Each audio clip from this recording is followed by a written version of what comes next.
दोस्तों अस्सलाम वालेकुम। आज हम सीखेंगे इंग्लिश में सब्जियों के नाम। सबसे पहले आप मेरा चैनल सब्सक्राइब कीजिए इंग्लिश ग्रामर। आगे मैं आपको बताता हूँ सब्जियों के नाम और सब्जियों के बारे में। इंग्लिश में सब्जियों के नाम। भिंडी। भिंडी को हम इंग्लिश में क्या कहते हैं? भिंडी को हम इंग्लिश में लेडी फिंगर कहते हैं। और प्याज को हम इंग्लिश में क्या कहते हैं?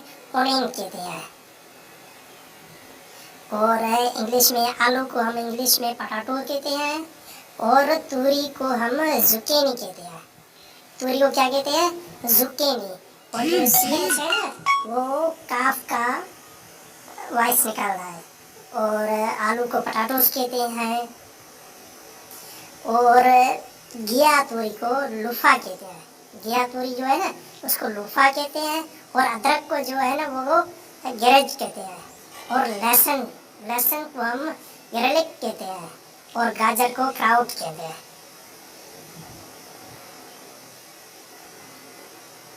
और मूली को हम रेडिश कहते हैं।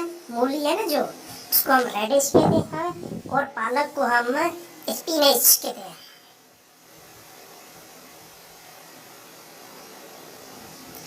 और टमाटर को हम इंग्लिश में टमाटो कहते हैं। टमाटो।